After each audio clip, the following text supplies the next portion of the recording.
É claro que era um amistoso, é claro que o Brasil tá desfalcado, e é claro que a gente pegou a França, né, que é uma das melhores seleções aí, mas essa atuação aqui, faltando tão pouco tempo pra Copa do Mundo, dá muita impressão de que o Brasil, assim, tá, assim, longíssimo do Hexa, de qualquer possibilidade de ganhar a Copa do Mundo, né? Não é impossível que vai chegar lá e vai ganhar, porque é futebol, e o Brasil já teve outras vezes que no ciclo da Copa do Mundo as coisas deram tudo errado, o Brasil chegou todo capenga, sem confiança, e foi campeão mesmo assim, tá? Então não é impossível, mas nesse momento parece muito, muito improvável. Né, o que a gente viu hoje foi, na minha opinião, o time do Brasil que enfrentou uma seleção de outro patamar. E eu não tenho a menor dúvida que quando chegar na Copa, pô, o Brasil vai golear o Haiti, aí ganha da Escócia, aí fica todo mundo super animado e tal, mas esse não é o problema da seleção. Né? O problema da seleção nas últimas 5 Copas é quando enfrenta seleções melhores, já na parte ali das quartas de final pra frente, né? Ou até seleções medianas, mas mais bem organizadas, né? Mais bem treinadas, com um trabalho ali mais caprichado. Então, de novo, só um amistoso, aquela coisa toda, mas faltam coisa de 3 meses pra Copa, né? E se esse é o futebol que o time pode apresentar, não acho que tem como ganhar. Veremos, né? No começo da partida, a França dominava completamente a posse de bola e o Brasil fechadinho atrás tentando sair em contra-ataque. E conseguiu algumas boas vezes, né? Tem essa bola aqui que o Casemiro cobra uma falta muito inteligentemente rápido pro Rafinha. Ele sai na cara do gol e acaba finalizando um pouquinho mal. E o Rafinha teve mais umas 2, 3 corridas assim nesses primeiros 15, 20 minutos de jogo que ele conseguiu fazer por trás da marcação, né? Por trás da defesa francesa, explorar os espaços. Ele tava se movimentando muito bem. Inclusive 2 enfiadas de bola pro Rafinha foram no Casemiro, né? E ele vai ser muito importante pra falar alguma coisa, assim, essencial sobre essa seleção daqui a pouco, tá? Mas de resto, o Brasil tendo dificuldades pra sair, um pouco lento. O Ederson, que é um goleiro bom com os pés, errando passe na saída de jogo, né? E o Brasil, em geral, todo fechadinho. Vocês podem ver os 11 jogadores aqui quase dentro da área, né? Do Brasil ali, todo mundo defendendo. Quando vê essa parada pra hidratação, né? Ela ficou muito parecida, não que seja novidade, mas vai ter na Copa, né? E ela ficou muito parecendo uma pausa técnica. Os dois times fazendo o grupinho, todo mundo pegando instruções novas ali. Então é uma chance dos técnicos conseguirem mudar a partida dentro ainda do primeiro tempo ou dentro do segundo tempo, sem necessariamente mexer jogadores, né? Mas fazer ajustes táticos ali. Então é bem interessante que talvez a gente vai ter jogos que o primeiro tempo, por exemplo, é meio que dividido em 2, né? Antes e depois da parada técnica ali, os times podem acabar jogando bastante diferente. Aqui eu tava notando que no começo o Dembélé tava caindo muito lá pra trás na defesa francesa pra buscar a bola e começar as jogadas, né? E aqui o Brasil consegue roubar uma bola no ataque, né? Numa jogada que a França tá jogando mal. O Vini coloca pro Martinelli e o Martinelli dá uma das melhores finalizações do Brasil na partida, né? Daqui da frente da área, assim, com a perna canhota, a bola passa lambendo a trave da França ali. Mas logo depois saiu o gol do Mbappé num lance em que realmente, assim, a França tava tendo a posse de bola, mas o Brasil fechadinho, os caras não conseguiram criar muito, né? E aí conseguiu criar justamente quando roubou a posse do Brasil numa saída de jogo, né? O Casemiro tava avançando ali, o Tchouaméni deu um bote limpíssimo, na minha modesta opinião, não tem nada de falta aqui, tá? O Tchouaméni coloca pro Dembélé, o Dembélé dá um passe muito inteligente pro Mbappé, que sai na cara do gol, e aqui é o cara diferente, né? O Ederson, ele tenta fechar o ângulo ali como dá, né? Não sei se não era melhor ter ficado um pouquinho mais pra trás, ainda que o Mbappé ia chegar na cara do gol e provavelmente ia fazer o gol de qualquer maneira. Então eu acho que é muito fácil tacar pedra no Ederson aqui, mas eu creio que é uma situação um pouco daquela que se correr o bicho pega, se ficar o bicho come, né? O Mbappé provavelmente ia fazer esse gol, não importa se o Ederson ficasse mais ou saísse mais. Agora, o fato é que tomou uma cavada genial do Mbappé, né? Que faz uma temporada brutal aí, e aí, amigo. E depois tem essa jogada aqui em que o Vini consegue fazer um passe pro Matheus Cunha, ele finaliza de fora da área, a bola passa um pouco longe do gol, mas assim, pouco pro Brasil, tá? Inclusive pouco pro Vini Júnior, que a gente tem a expectativa de que agora ele seja o grande craque dessa seleção, né? Não é como 2022 que ele tava lá de repente pra dividir o protagonismo, não, agora, pô, é pra ser ele, né? Ou se for dividir, é pra dividir com o Rafinha, então os dois tem que chamar a responsa, e ele teve um jogo bastante apagado na maior parte do tempo, na minha opinião. Ele perdeu muitos e muitos duelos ali no 1 para 1 com o Malo Gusto, lateral direito francês, né? E realmente foi uma versão do Vini que tá longe de ser aquela dos bons momentos do Real Madrid. A gente sabe que com a seleção ele ainda não conseguiu ser o mesmo Vini, pelo menos com consistência, né? Já teve alguns jogos bons, mas não com a consistência que a gente espera. E hoje creio que foi mais um jogo desses. Daqui a pouco eu vou falar mais dele, porque no segundo tempo o Vini foi ainda mais importante, né? E aqui quase saiu o segundo gol da França, numa jogada de pé em pé maravilhosa, em que a bola vem pro Tchouaméni, e ele dá um passe perfeito em infiltração aqui pro Mbappé, que sai ali, pode fazer o segundo, né? Mas acaba mandando um pouquinho para longe do gol do Ederson. O Tchouaméni fazendo uma temporada excelente pelo Real Madrid e pela França hoje também jogou muito bem, na minha modesta opinião. E aqui tem um lance que eu considero uma falha gravíssima do Casemiro. Mais grave do que ele ser desarmado no primeiro gol, tá? Porque aquilo ali até acho que assim acontece, né? Ele tava pressionado, perdeu a bola e saiu o gol. Mas isso aqui pra mim é inadmissível de um cara que supostamente é o líder e o capitão da seleção, beleza? O que acontece, né? Ele pega essa bola, ele acaba mandando ali um tirambaço pro gol, a bola vai e o goleiro pega. Eu ouvi na transmissão a luva do goleiro, então acho que era escanteio. Só que o juiz deu tiro de meta. Aí o Casemiro vai reclamar, e assim, ele tá com razão, porque eu acho que era escanteio, tá com razão. Mas o líder, o capitão da seleção, não pode ser amarelado com 30 minutos por reclamação, rapaziada. Não pode. O Casemiro foi lá de forma muito agressiva, né, reclamar com o árbitro e tomou o amarelo. Isso me lembrou duas coisas. Primeiro que condicionou um lance que vai acontecer daqui a pouquinho. Que por ele ter o amarelo, ele prejudicou o time inteiro. Segundo, que isso aqui dá flashbacks de 2018. 2018, o que aconteceu naquela Copa do Mundo, naquela eliminação para a Bélgica? O Brasil estava sem o Casemiro suspenso. Beleza? E quando tu tem um jogador tão influente como ele, tanto na parte defensiva quanto no ataque, porque o Casemiro sabe passar e tem aquela chegada também na área pra fazer seus golzinhos de vez em quando. Quando tem um cara como ele tão importante e em boa fase no Manchester United, né? Tu não pode ficar sem ele em algum jogo da Copa. E sendo o capitão, meu irmão, tu quer tomar amarelo, deixa pra tomar amarelo pra matar contra-ataque, pra fazer alguma falta necessária, não pra ficar reclamando de forma agressiva com o juiz, cara. Esse não é o teu papel. Teu papel é liderar a seleção e tá em campo. Beleza? Porque esse tipo de amarelo bobo, aí depois no jogo seguinte o cara tem que fazer uma falta, toma mais um e tá suspenso pra um jogo decisivo.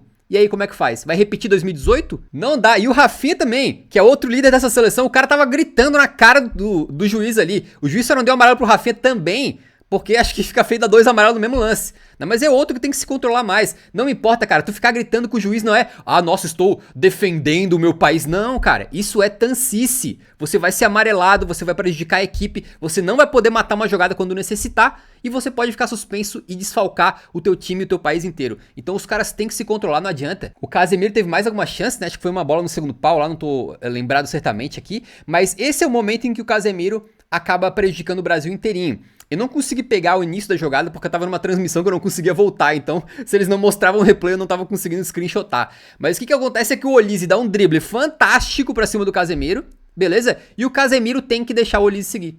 Por quê? Porque ele não tem o amarelo dele pra gastar. Numa situação ideal, né, se o cara dá um drible daquele nele e vai caminhar pra armar uma jogada, meu irmão, tu dá um puxinho e de repente ainda se o juiz for bonzinho, não te dá amarelo, mas pelo menos tu tem aquele amarelo pra tu gastar, pra matar uma jogada. Que é uma coisa que naquele jogo contra a Bélgica, muitos cobraram no Fernandinho, quem lembra, naquela eliminação? Muitos falaram que a culpa era do Fernandinho porque ele não matou o Lukaku no contra-ataque. Pro cara poder matar alguém no contra-ataque, o cara tem que poder ter um amarelo pra gastar. E ele não teve porque ele reclamou com o juiz. O que não é uma atitude de líder e capitão, na minha modesta opinião. Aí o Olise sai livre, a França cria a jogada, olha só, de pé em pé, bonitinho. Olise no meio da área de novo, toca no Mbappé, pra sorte do Brasil, estou muito mal, estou muito alto. Mas uma chance criada aqui pelo motivo do Casemiro ter tomado aquele amarelo tosco. Tá me entendendo? Então pode parecer que eu tô querendo pegar no pé dele demais, mas eu não tô. Isso aqui, no momento de uma Copa, faz diferença. Qualquer detalhe pode fazer diferença. Ficar sem o teu líder pode fazer uma diferença, e tu não matar uma jogada pode fazer diferença. E 2018 contra a Bélgica mostra esses dois fatores. Quem tem memória sabe. Primeiro tempo acabou assim, né? Eu acredito que a França foi bastante superior, principalmente assim com a bola no pé, a forma de criar jogadas, que não depende de um jogador apenas fazer drible ou de finalização de fora da área, né? O time de pé em pé, bonitinho, criando assim. É uma categoria bem diferente que a gente não consegue ver na seleção brasileira atualmente, né? Quando chega no segundo tempo, o Brasil reage muito bem. Eu achei que o time começou muito bem a segunda etapa, né? Tem essa bola que o Vini manda pra trás, vem uma finalização ali e acaba que o Konaté desvia no meio do caminho, consegue salvar. Depois tem o Luiz Henrique que entrou no intervalo no lugar do Rafinha. Na hora que teve a substituição, eu pensei, mano, o Ancelotti tá maluco de tirar o Rafinha, né? Mas a verdade é que o Luiz Henrique entrou muito bem, né? Ele tem uma força física absurda e uma capacidade de drible muito boa. Eu tenho a impressão que ele é um cara essencial pra estar na Copa do Mundo. Nem que seja pra ser reserva, mas ele é um cara que pode fazer diferença em segundo tempo, quando a coisa estiver feia, quando de repente tiver alguma retranca que o Brasil não tá conseguindo trancar. Ele entrou muito bem na partida hoje, eu acho que ele tem as características necessárias que o Brasil precisa pra um super sub, digamos assim. Né? Aqui ele finaliza e o Manhã vai buscar. Tranquilo, uma boa jogada do Luiz Henrique ali. Aqui tem um lance da expulsão do Upamecano, né? Que quando saiu a falta, eu achei que só seguiu o jogo normal. Primeiro que foi falta, não foi dentro da área, né? Como alguns jogadores pediram aí.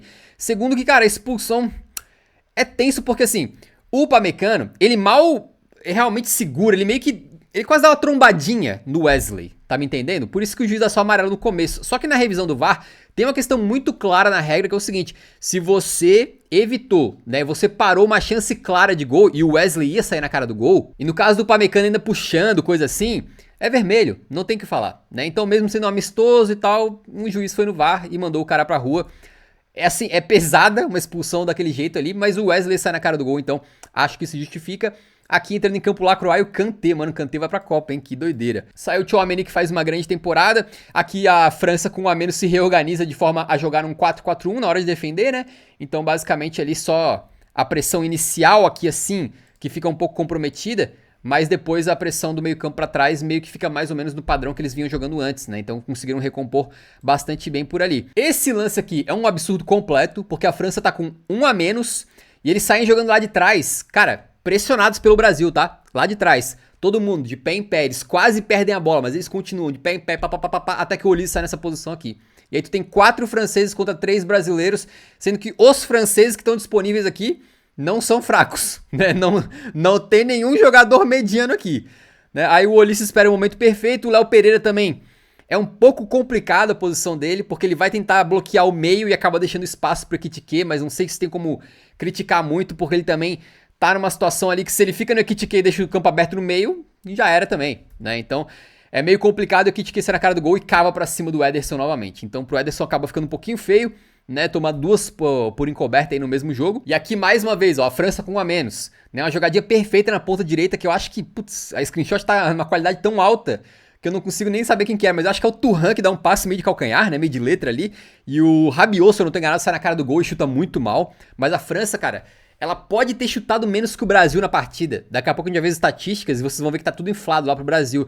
Mas as chances que criou, pô, foi tudo muito bonito, cara. Tudo com passe de pé em pé, jogadas bem trabalhadas, todo mundo se entendendo dentro de campo e muitas das finalizações com bastante perigo, né? Então é complicado. Aqui, cara, eu acho que é o momento que a torcida começa a gritar olê, olê, olá, Neymar, Neymar. Como eu falo um pouco da seleção brasileira aqui, talvez alguns não saibam a minha opinião, né? Eu vou dar minha opinião, discordem se quiserem nos comentários, sem problema nenhum, né? A gente pode debater amigavelmente. Pra mim, rapaziada, esquece o Neymar, cara. O quanto antes a gente puder esquecer o Neymar e seguir a vida sem ele. E organizar. Já era pra ter feito isso há 2, 3 anos atrás, né? Mas seguir a vida sem ele e tentar armar a seleção dessa maneira, né? O Neymar, cara, ele mal conseguiu render no Paulistão, no Brasileirão, né? A questão do Brasil não é uma questão de nome, né? O Vini Júnior tá voando na Europa, destruindo na Champions, não consegue jogar na seleção. Não é uma questão de falta de técnica, falta de um jogador capaz de fazer a diferença, né? Muitas vezes é a questão do coletivo como um todo. O Neymar fisicamente hoje, eu tenho a impressão que ele não passaria pelo Tchouaméni nenhuma vez. No primeiro, digamos que o Neymar tá no primeiro tempo jogando lá. Creio que ele não passaria pelo Tchouaméni nenhuma vez, né? Com o físico que ele tem hoje em dia. Se ele tiver na Copa, tomara que jogue muito bem, né? Mas eu acho que esse negócio de ficar refém do Neymar, cara, é uma coisa tão boba, rapaziada. A vida tem que seguir. A vida seguiu sem o Romário. E o Brasil foi finalista em 98, campeão em 2002. Mas eu acho que é um erro absoluto ficar achando que o Neymar, no estado atual, vai voltar como um grande herói e vai fazer a Copa do Mundo que o Ronaldo Fenômeno fez em 2002. Isso aí não vai acontecer, rapaziada. Não vai, esquece.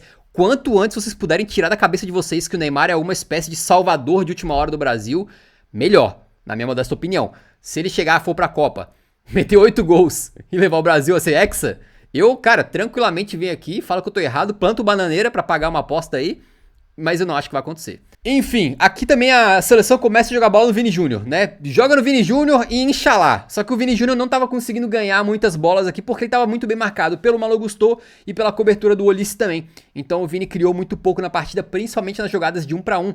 E no final das contas, quem acabou sendo mais decisivo no ataque pro Brasil foi o zagueiro Bremer. Ele foi o melhor jogador do Brasil nos últimos minutos, né? Primeiro veio essa falta lateral, que o Danilo cobra muito bem. A cobrança do Danilo foi muito venenosa e o Casemiro recupera lá na linha de fundo, né? Bota pra trás, o Luiz Henrique chuta todo torto e o Bremer aparece livre dentro da área. O Luiz Henrique tendo uma participação essencial aqui, né? Ainda que a assistência dele tenha sido completamente acidental. Aqui tem um lance em que a França fica trocando passes e o Brasil moroso, o Brasil lento. Cara, é aquela coisa que eu falei pra vocês, é um amistoso, é claro que é um amistoso, mas, cara, falta 3 meses pra Copa, cara. Se tu não conseguir resultados agora, se tu não mostrar a paixão, a determinação, mostrar alguma coisa diferente agora, vai mostrar só dentro da Copa, não é a melhor coisa a se fazer, certo? E aqui a França tocando passes com um a menos, de boa, e o Brasil pressionando light. Pressionando light. Não pressionando como quem tá perdendo com 88 minutos. Pressionando como quem tá perdendo um amistoso que, dane-se. Aqui começa a aparecer o Bremer, porque tem essa bola que o Luiz Henrique ganha, faz o cruzamento e o Bremer aparece livre pra fazer o gol, cara, como um matador, camisa 9. Mas o bicho pegou na orelha da bola. É complicado. Se ela cai ali em qualquer outro, em João Pedro, por exemplo, provavelmente era gol. Mas no Bremer, amigo, deu ruim, né? Ele pegou muito na orelha mesmo. E depois ele, cara, no último lance da partida praticamente, ele, do nada, o Brasil tá todo paradinho ali, todo mundo marcando legal na França, ele acha um passe brilhante em profundidade, quebrando linhas, pro Vini que sai na cara do gol e acaba não conseguindo alcançar a bola direito, né? E aí acabou não fazendo gol. Então se tu for ver nas estatísticas aqui, eu até tava vendo que o Brasil teve mais gols esperados, mais finalizações ao dobro, 3 grandes chances e tal, mas eu acho que isso aqui é muito circunstancial. Pra quem assistiu o jogo, acho que fica claro que a França jogou melhor, inclusive com 10 na maior parte do tempo, mas estava com 10, né? Então é natural que o Brasil criasse um pouco mais de chances aí, finalizasse um pouco mais, mas eu não creio que o Brasil fez um bom jogo. Eu acho que é um jogo que muito preocupante caso o Brasil enfrentar qualquer seleção do patamar da França ou até talvez um pouquinho menor. Ó, agora o Brasil pega a Croácia, que eu não sei o que vai acontecer, mas depois pega Panamá, Egito, que deve ganhar para conseguir chegar, né, com a moral lá em cima para a Copa do Mundo. Marrocos, eu não sei como é que o Marrocos vai estar, porque eles estão numa transição lá, um pouquinho de crise também, né? Mas depois pega Haiti, Escócia, que são seleções que o Brasil pode ganhar. O caminho daqui pra frente nos próximos meses facilita, mas de novo, o problema do Brasil não é esse tipo de confronto aqui, né? O problema do Brasil é quando enfrenta seleções um pouquinho mais fortes, quando chega ali em quarta de final de Copa. É aí que o bicho pega. E esse teste hoje é pra ser um teste desse tipo, e o Brasil falhou.